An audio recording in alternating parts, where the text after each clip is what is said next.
using a different mic configuration. Is everything Okay, sounding okay? sounds good. No? Dennis Okay. Young here, Primitive Substance, very special guest, Barry Andrews, keyboardist, XTC, Shriekback, League of Gentlemen, and plus all his solo records. Barry, thank you for doing this. Pleasure to be here, Dennis. Nice to see you. Thanks. So let's hear some of your early beginnings of how you got interested in playing keyboards and how you started everything in music. Well, since all my life, I wanted to be a composer. When I was about 5 or 6, I kind of came across the idea of that there were people who wrote music, and I wanted to be one of those people. I didn't want to play it particularly, but I did want to write it. I wanted to make it happen. Mm, And I listening to songs on my auntie's record player. Various tunes kind of caught my imagination. I just thought music, this music business. Oh wow, this is amazing. This yeah. what it can do.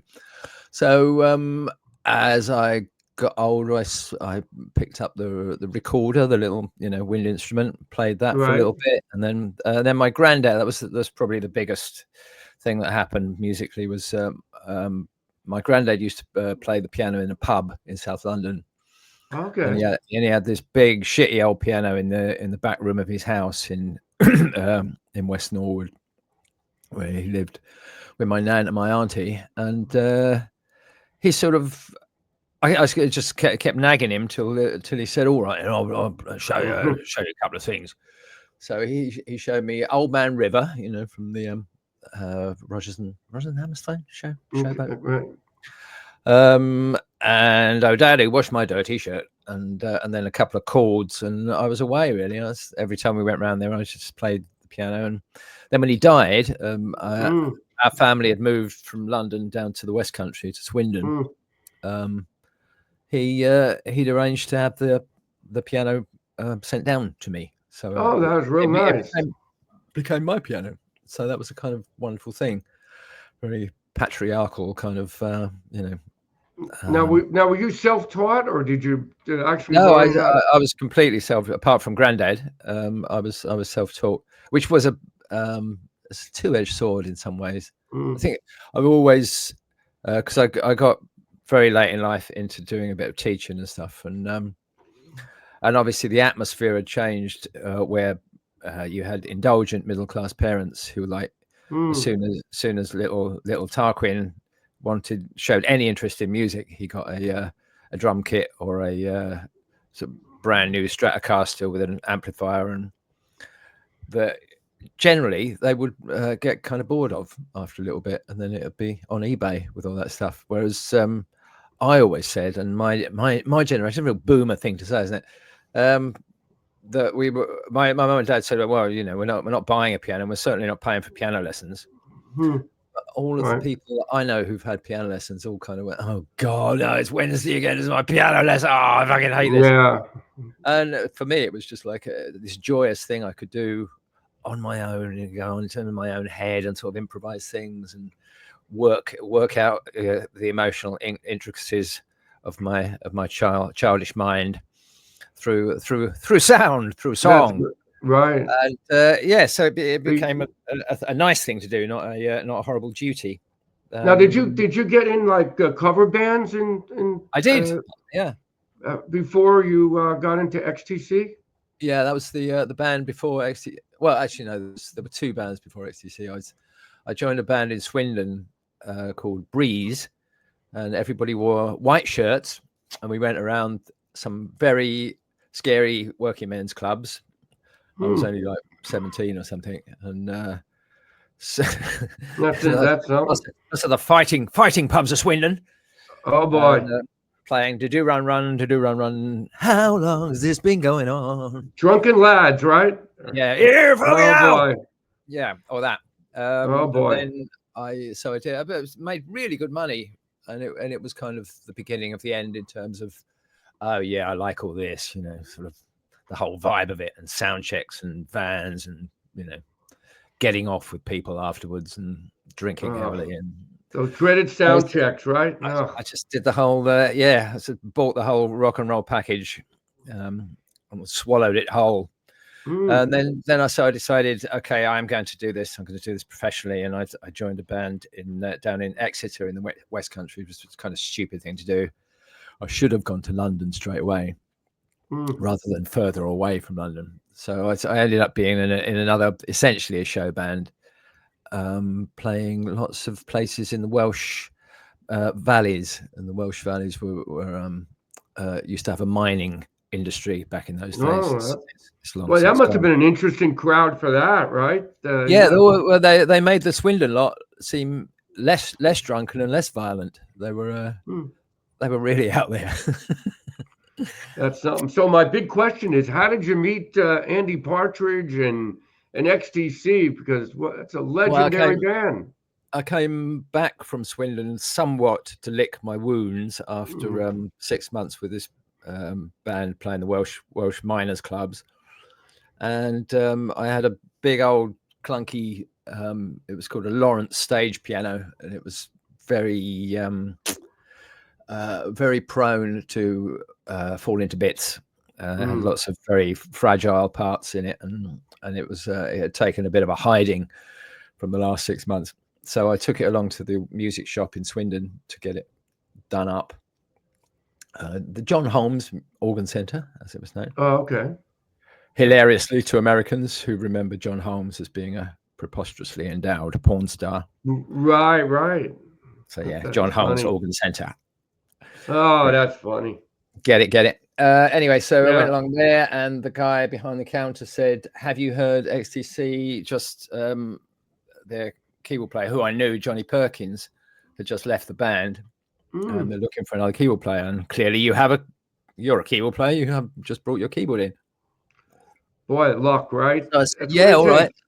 Why the hell not?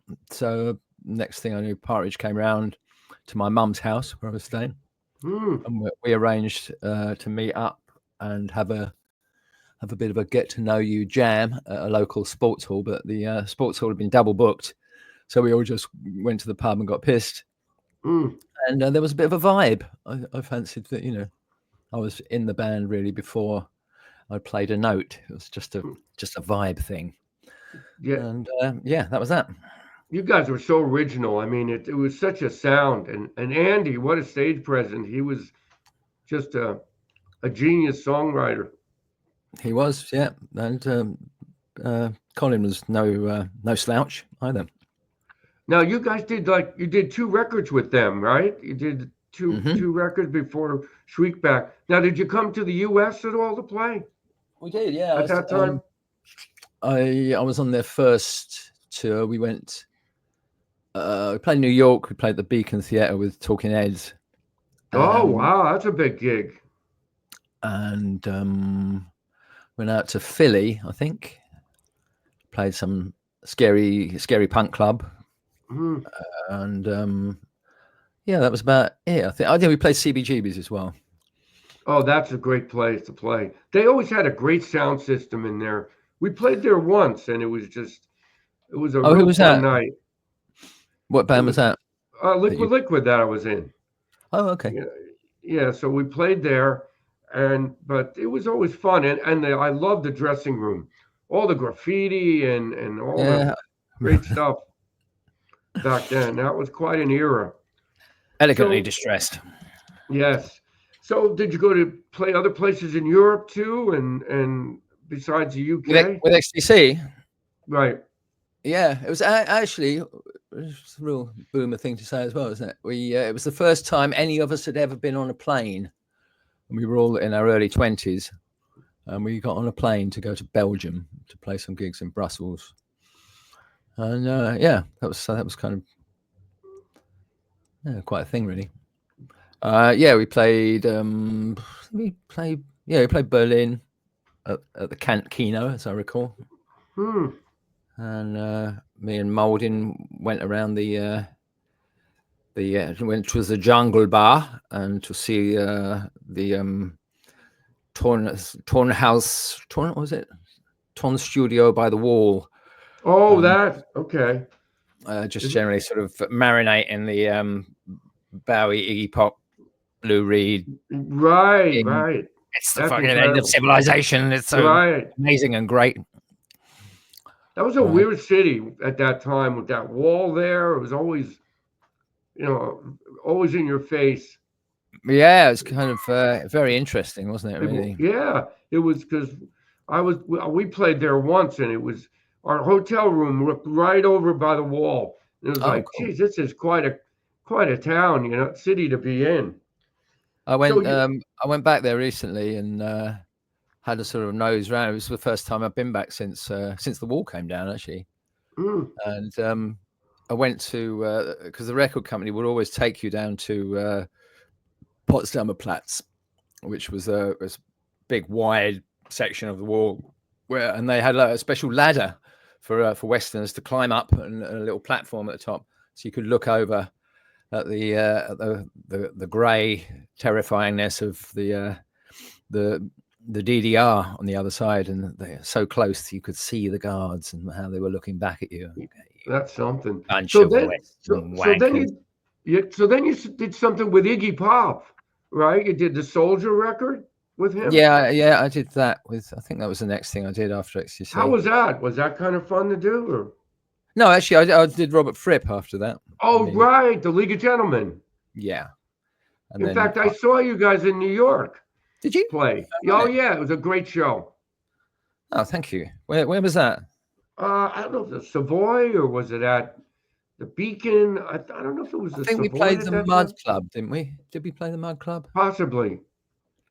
But I remember it was a really good show. You and Robert were really playing off some really nice riffs there, back and forth.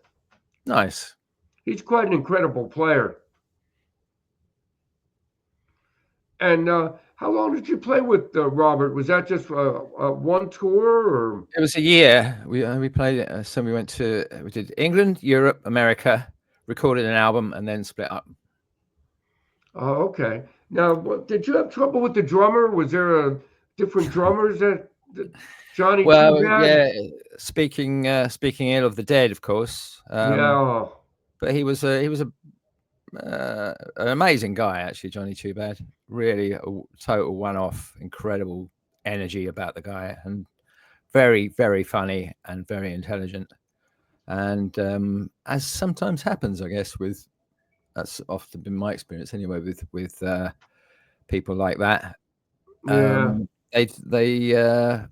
need a big cushion around them, between them and the world sometimes. And so, yeah, he became a bit of a heroin enthusiast. Oh, boy. And became, unreliable, shall we say. And then, he was replaced by our drummer. I started a band, my first band, Restaurant for Dogs, and we were the support band. Okay. Kev Wilkinson, who went on to play with people like China Crisis and Squeeze. He's quite a talent too, right? And he sort of after Jonny sort of disappeared to London for reasons, and Kev kind of took over. He just kind of learnt the set in the sound check and took over and ended up doing the album with him. But Jonny, as you may know, went to rehab, and he came out of rehab in the 80s, and he turned into sort of 80s man, and had made a load of money almost instantly from because of course if you could afford to go to rehab, you met a lot of other people who were quite wealthy and well connected, and you got to know them extremely well with all your barriers down in a rehab context, so that everyone was like, Jonny, I need a job, mate, love you, man, just ring me up, I work in the city here. So he got like this job being I guess it must have been some kind of hedge fund manager or something like that. And it was total 1980s guy, and so he was completely straight. So he was like bouncing off the walls all the time, and made all this money, and he bought a big house on the King's Road. And I went around to see him there, and he's like, Jonny, this is amazing. Before he was the sort of guy who you left a tenner on the fridge, and he'd come around and where's that tenner gone? Oh, Jonny! Oh man! And now he's sitting there. He's got a real Matisse on the wall. Oh boy, it's funny. I said, is that really a Matisse then, John? You say, I don't know. It's, the missus bought it. All I know is it's blue, and I had to change the insurance on the house. Well, it's kind of tough. Drummers have their own. They're kind of fickle, I think. All the drummers I've played with, at least a lot of them, they have their own moods, and I've had to deal with some like that. I'm not going to mention any names. I think no. My experience with drummers is they tend towards a kind of force of nature, or the good ones do anyway. They have a sort of solid sort of I don't know about that, but this is what I think. It's this, right? And you go, okay, you're probably right then. And that's the sort of confidence you need to put beats together, I reckon. It is, yeah. And if they're really good, you have to have them in the band. They make or break the band. A great drummer, I think, in every group that I've seen or played in. As Nick Lowe said once upon a time, you can get away with murder if you've got a good drummer. That's a maxim I've always. That's true. You're right. So let's talk about Shriekback now. I mean, what a great group. I mean, you guys were cutting edge. Y Records. You've had 17 records out now. Wow, what a career with this. That's right, isn't it? 17 records. Yeah. Well, thanks for noticing. Yes, that's all true. And I'll just quickly mention Dick Odell, that I had a great interview with him. He gave you some great, had some nice things to say about you. And anybody out there want to hear that one? It's worth it. Yeah, it's very interesting. And I'd forgotten, as I was just saying to you, Dennis, before we went on air, that it's remarkable the amount of stuff he's done and bands he's been connected with and managed and produced. Yep. And really is like, how old is this guy then? Because it does seem to be getting into a kind of Dorian Gray vampire kind of area of longevity. And I didn't know about the progressive dance music that he was doing also in the 90s. With that's right. Yeah. No. At one point, he changed his name to Dirk Mephisto. Right. I remember going to see them at the Borderline, and he was wearing a pair of jodhpurs and lots of sort of leathery kind of Berlin whip crack kind of stuff, and his face painted very white. He must have been a character during the day. I mean, he was connected with Ed Bauman of 99 Records with Maximum Joy. Oh yeah, yeah. Maximum Joy were on Y Records with us and various other people, Pigbag, all that crew. Oh yeah, Pigbag. I remember them very well. So, did you guys play mostly clubs at the start, or were you playing bigger venues? Shriekback always played kind of club. I mean, the only time we played huge venues was supporting somebody else, like Simple Minds. We did a couple of American tours with. In Excess, we played Australia and New Zealand with. But yeah, apart from that, it was, I don't know, sort of, quite big clubs, I suppose.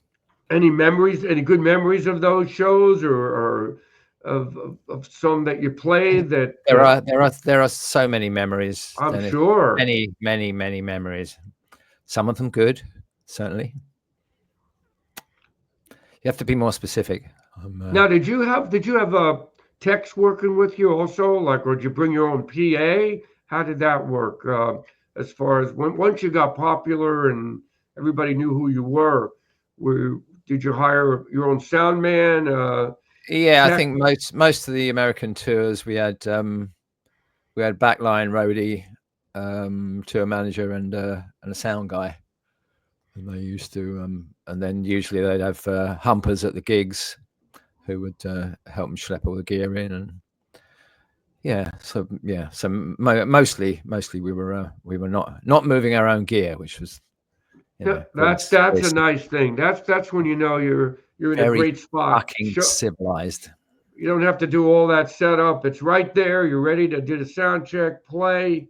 You can't. On to the next gig. Now, what equipment were you playing back then? What was your gear like? What keyboards were you playing? I wasn't playing an awful lot of keyboards because after Carl left the band, which was Right. before the big tours with the 8-piece group. Wow. I was hardly playing keyboards. So we got in Steve Halliwell to play keyboards, so I could lope around at the front of the stage and generally wind everybody up was the idea. Okay.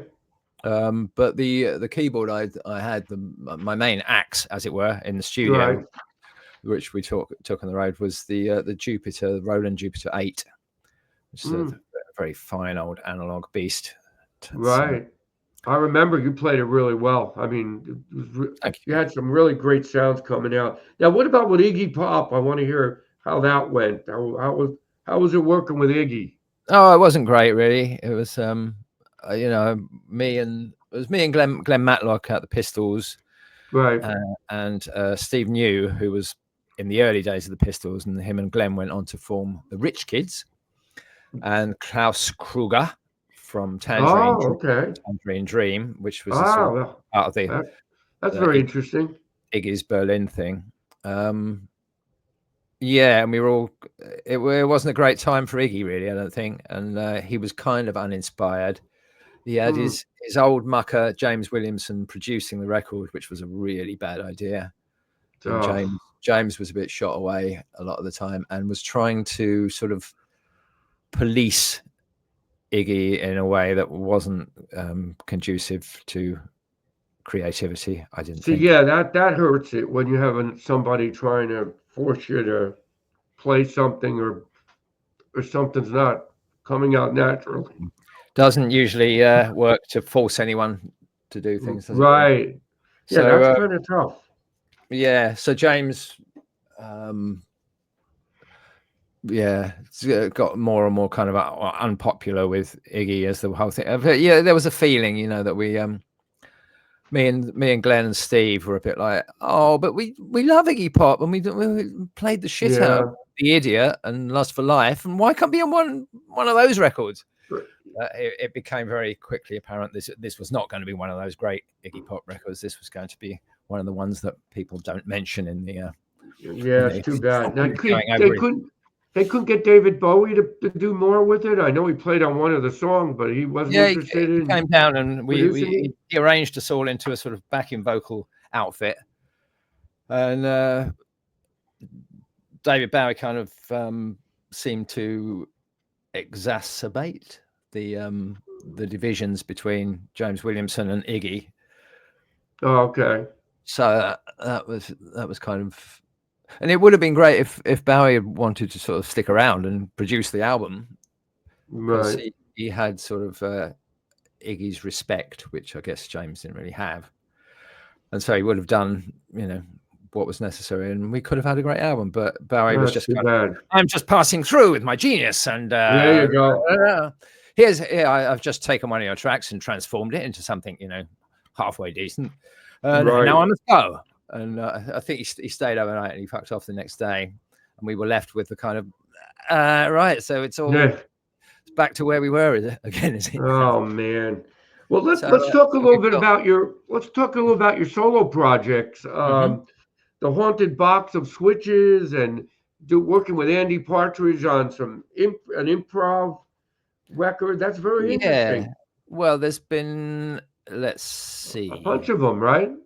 Yeah, so the Shriekback, obviously my sort of day job, right? And then I think it was, I can't remember when, actually 2004, something like that. I went back to Swindon because my dad had just died, and I was looking after my mum. So being back in Swindon, I hooked up with Andy, who I hadn't seen very kind of rarely when I used to go back and see my parents. But so I hooked up with him, and he was like, we went out drinking, and he said, I really fancy doing a sort of improvised project. Do you know a good drummer? And I thought, well, yeah, I know Martin Barker. He'd be great at that because he loves him, and he's a very imaginative player. And Martin came down, so we did the Monstrance thing, which I would say it ended up being a double album. And I'd say there are probably one, maybe two tracks on it that are any good. I think it sort of suffers the But I will say the Cosmonaut tune, "Oh Lovely Cosmonaut," which I think is the first thing, and there's a video online you can see. I'm gonna check that out. Directed by, what's his name, Andrew Swainson. I think. Sorry if I got that wrong. But it's beautiful to watch, and it's very inventive music. But I think the trouble with improv, and I did quite a lot of it that year, because I formed another band very quickly called the Fire Judges with Martin and with Clare Hirst, the sax player, and we did this whole improv thing around a friend, David Somerville, is a filmmaker, and he made a film and said, would we do this performance where we improvise to the movie? So we did that, and ended up quite liking it. So we put an album out called The Fire Judges, which you can get from Shriekback. Oh, I'm gonna look for that. Okay. Yeah, so I did that and Monstrous, and and another band in Swindon called Trip Dress that I did with Stuart Rowe and some other Swindon musos, and it was led me to the conclusion that improv is a lot to do with innocence and like first experience. Right.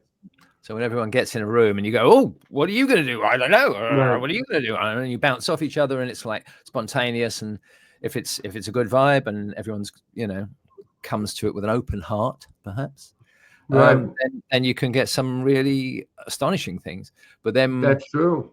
People being people, you kind of the second time you do something, you go, "Oh, I know what works the first time. That thing." When I did that, you did that, right? And instantly you start, you lose your innocence. Right, you get in a pattern, right. Yeah, it gets in a pattern of, okay, I'll play this. Oh, I know you played that. Yeah. You get into tropes, cliches, and the further you go down that road, the more crap it sounds, really. That's true. You're right. Unless at that point, unless you work the whole thing out, and do like it's a regular song with a band that we worked out and everybody knows what to do, and if you don't take as far as that, but you leave it somewhere between that and pure improv, then you've got this half finished thing, which is always sounds a bit shite. Because I think sometimes with improv, it could start out really awful, then all of a sudden you get into this. It's moments, yeah. Well, you listen to that Monstrance record. They're a little bit just like sublime. Oh God, that's so great! And they've stopped now, and they've gone into some shitty thing, which goes on which always goes on a lot longer than the good bits. So it's a bit of an ask, actually, a double album of improv. Anyway, so there was that, and then I started doing piano records because I. Oh wow! Okay, just solo piano. Solo piano and voice, yeah. So some are improvs, some are songs, Shriekback songs that have been repurposed. Oh, nice. Piano and voice. So it's a series called The Haunted Box of Switches, which is my I like that name. Of a piano, thank you.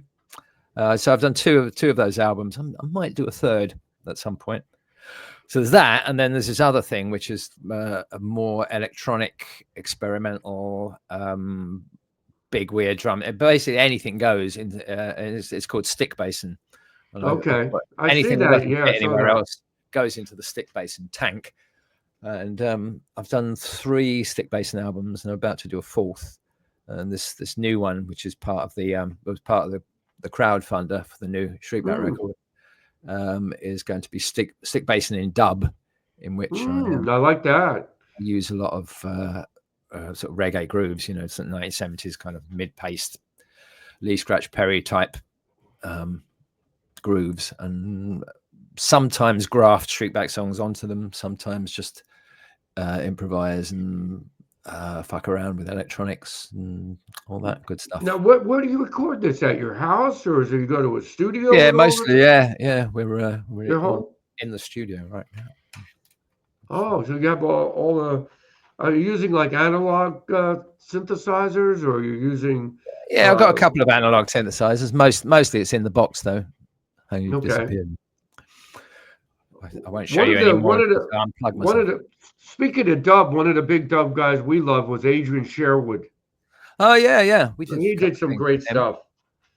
We really liked him. I tried to get an interview with him. I don't know if he's available. Who knows? I mean, but Yeah, he did a lot of great stuff when we were playing.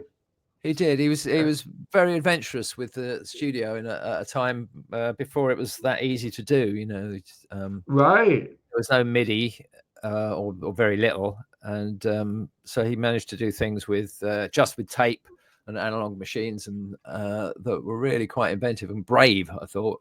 So he did like a couple of remixes for us, including we did a tune called "Hand on My Heart," which is quite a poppy sort of thing. No. Adrian Sherwood turned it into this thunderous sort of hip hop kind of thing with lots of noises, and we called it what was it? Stomping on the Ribcage with the Digital Rasta.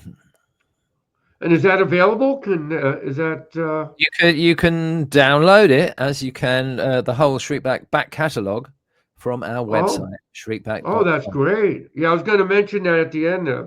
We want to make sure you keep mentioning it. I would get all your music. Our listeners want to find that. Everything, weird little club gigs, all of the albums, all of the canonic 17 Shriekback albums, lots of spin-off projects, all of the Haunted Box piano stuff, the stick bass and stuff. Everything. That is great. You put everything up. I mean, that's it's important. People want to hear this. All the extra live shows, the extra bits that you did. It's nice to do. Now, you worked with Mr. Brian Eno also, right? I did, yeah. How was that like? I always got on with him. I like him a lot. He's and he has a way of saying things where you go, oh, how come I haven't thought of that before? That seems like really obvious, but he's a very intelligent man. I know he's really clever, but clever without being obscure. It's quite a right balancing act, really. I think I don't know. It was I had a feeling I was sort of being milked, really, for which is what what I do to people these days. You just come in and just do your shit, do a bit of that.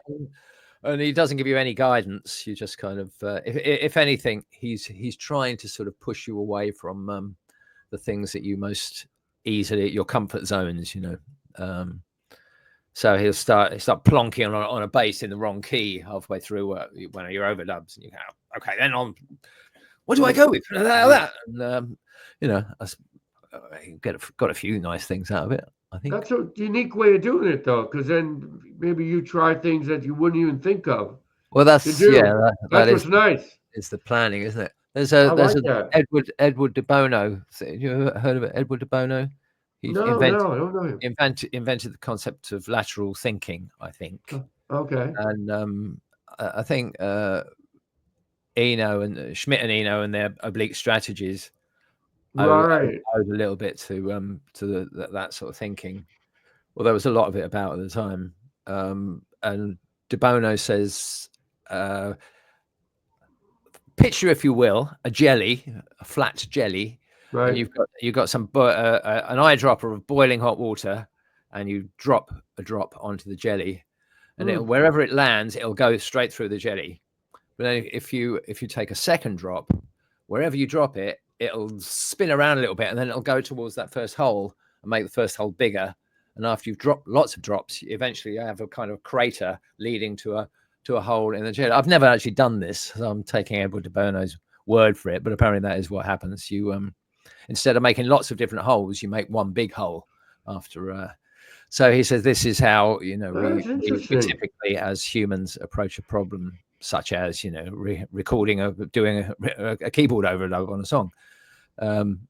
You always do that, and then you always do that thing, and that always works. So I was going to do that, and so you end up getting good at one particular thing, which is fine, but then that's at the expense of all the other things that you could be doing.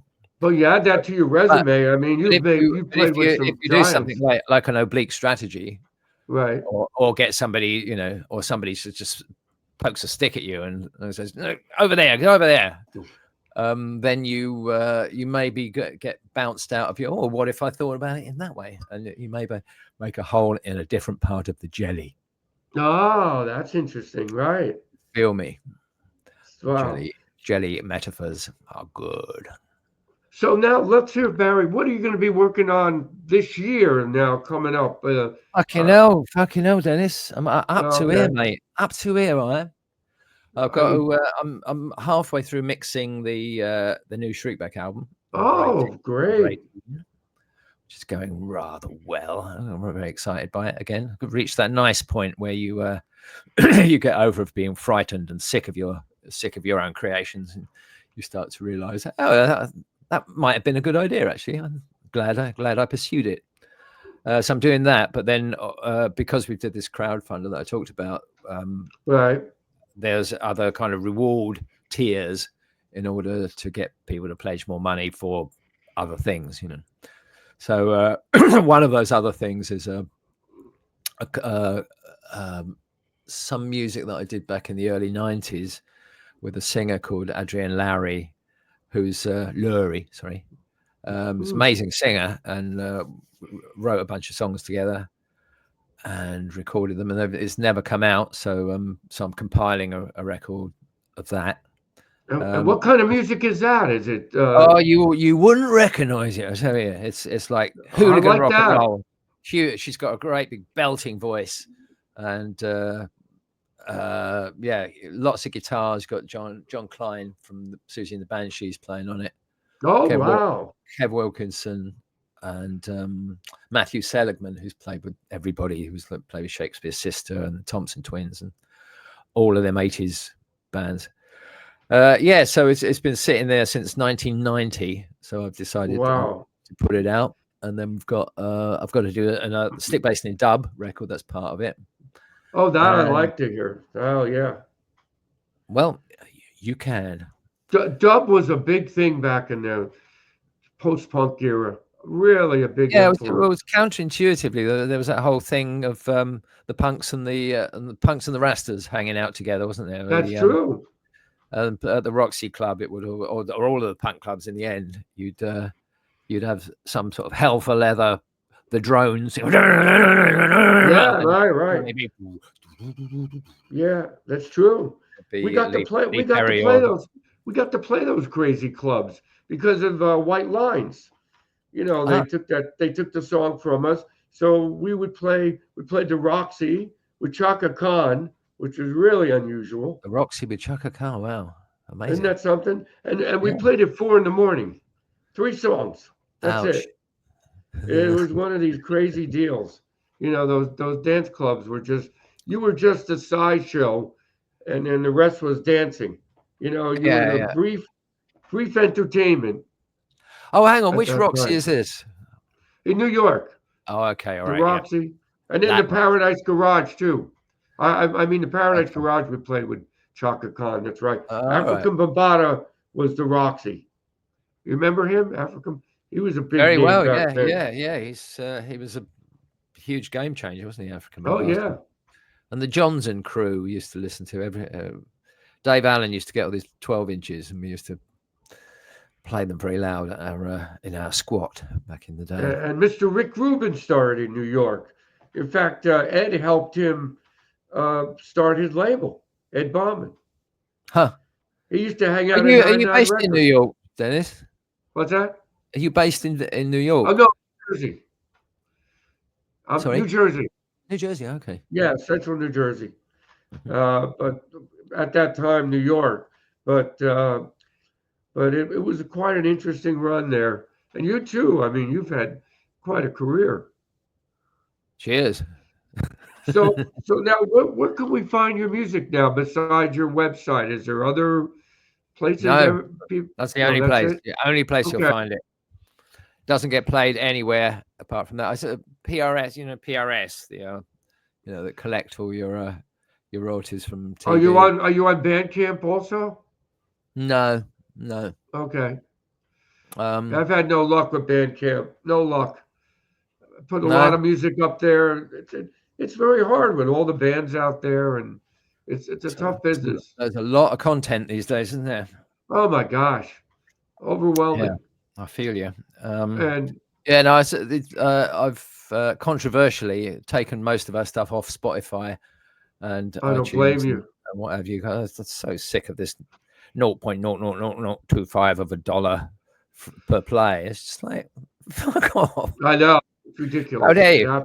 Yeah. So if you go to our website, if you want to play a Okay. tune, it'll cost you 99 pence, and then you can have it forever. Oh, that's great.